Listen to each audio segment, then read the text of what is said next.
given ruling on this. Please, no.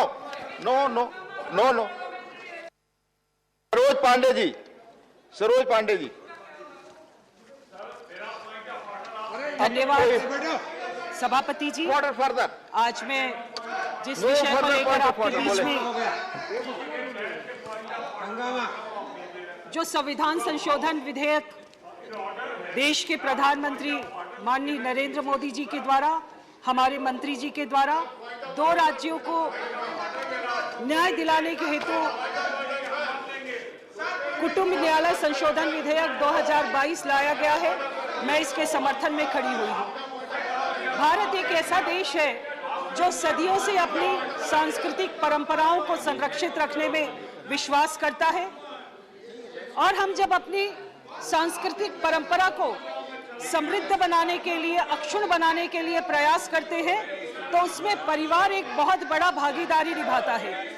इस परिवार में जब पीढ़ियों के अंतर होते हैं, या पहले जब हमारे यहाँ कुटुंब, ये हमारी एक पुरानी परंपरा रही है, इस पुरानी परंपरा में ही ऐसे बहुत से विवाद जो घरों में होते थे, हमारे बड़े बुजुर्ग, हमारे परिवार और समाज के लोग बैठकर उसका न्याय कर लेते थे, पीढ़ियों तक उस विषय को माना जाता था। ये हमारे भारत की एक अक्षुण्ण और बहुत समृद्धशाली परंपरा रही है।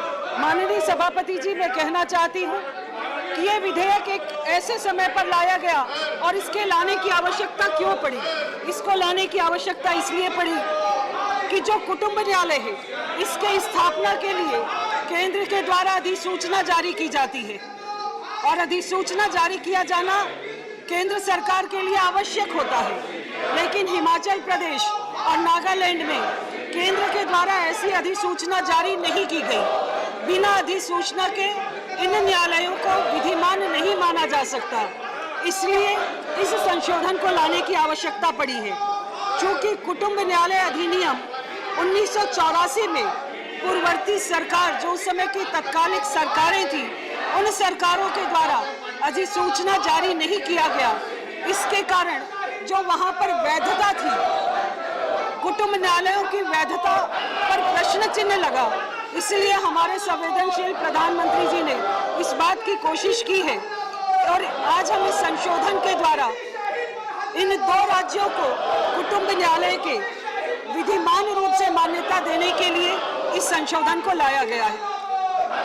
माननीय सभापति जी, मैं कहना चाहती हूँ, हमारे यहाँ पर हम लोग बहुत लंबे समय से परिवार में, और परिवार हमारे लिए वो क्षण होता है अगर कहीं हम परेशान हैं, हमारी परिस्थितियाँ हमारे विपरीत हैं, तो ऐसे समय पर परिवार हमारे लिए संबल बनकर खड़ा होता है। जब परिवार संबल बनकर खड़ा होता है तो व्यक्ति चाहे कितने संताप में हो, वो बाहर निकलता है। लेकिन भारत में एक पूर्ववर्ती हमारे पड़ोसी देश के राष्ट्राध्यक्ष ने इस विषय को कहा था कि अगर भारत को समाप्त करना है तो भारत की संस्कृति पर आघात किया जाए, और अगर भारत की संस्कृति पर आघात होगा तो भारत समाप्त होगा। पाश्चात्य संस्कृति ने भारत की संस्कृति को बहुत हद तक आघात पहुंचाया है। मैं कहना चाहती हूं कि भारत की संस्कृति बेहद समृद्धशाली रही, लेकिन इस समृद्धता में जो पाश्चात्य संस्कृति है वो धीरे धीरे कहीं न कहीं प्रवेश करी। जो संयुक्त परिवार थे वो संयुक्त परिवार टूटे, एकल परिवार ज्यादा बढ़े। संयुक्त परिवारों में जब हम रहते थे तो हमें बहुत सी ऐसी आवश्यकताएं होती थी और परिवार के सदस्य उसे पूरा करते थे, लेकिन एकल परिवार में रहते हुए बहुत सी ऐसी समस्याएं हुई जिनके कारण आज लोगों को संस्कार नहीं मिल पाते, वो अपने रीति रिवाज से परिचित नहीं हो पाते, और जब रीति रिवाजों से परिचित नहीं होते हैं तो ऐसे समय पर इन परिस्थितियों का निर्माण होता है जो तलाक का विषय है। कभी घर में बेटियां अगर ज्यादा पैदा हुई तो इन विषयों को लेकर भी महिलाओं को प्रताड़ित किया गया। 2 विचार अगर आपस में टकराए तो पति पत्नियों के आपस में विषय बने। ये विचार की टकराहट, पीढ़ियों की सोच का अंतर इस प्रकार का बना कि परिवार टूटने लगे। जब परिवार टूटता है तो एक मानसिक संताप होता है। इस मानसिक संताप से निकलने में परिवार बहुत अहम भूमिका निभाता है। मैं कहना चाहती हूँ कि कुटुंब न्यायालय ज्यादा से ज्यादा हो,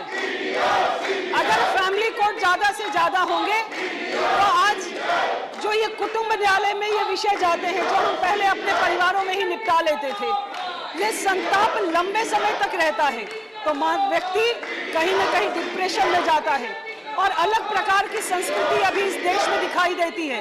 एक पाश्चात्य संस्कृति का बहुत बड़ा विषय आता है जिसमें सेम सेक्स मैरिज का भी एक विषय हमको लगातार सुनाई पड़ता है। ये भारत की संस्कृति नहीं है। भारत की संस्कृति में हम अपनी संस्कृति को अक्षुण्ण रखने के लिए प्रयास करें। आज 11 लाख से ज्यादा केस कुटुंब न्यायालय के पेंडिंग है। ऐसे 11 लाख से ज्यादा परिवार मानसिक संताप को झेल रहे हैं। 5 करोड़ से ज्यादा केसेस पूरे देश भर में पेंडिंग है। मैं कहना चाहती हूँ कि ज्यादा से ज्यादा अगर कुटुंब न्यायालयों की स्थापना होगी तो निश्चित तौर पर आने वाले समय पे जो ये 11 लाख से ज्यादा परिवार मानसिक संताप झेल रहे हैं, जो हमारी संस्कृति पर आघात कर रहे हैं, उसको कहीं ना कहीं ये संस्कृति बचेगी और अपनी संस्कृति को बचाने के लिए ज्यादा से ज्यादा कुटुंब न्यायालय की स्थापना किया जाए। आज मैं सरकार के द्वारा लाए हुए इस संवेदनशील संशोधन पर आप सरकार को धन्यवाद देते हुए अपनी बात को समाप्त करती हूँ।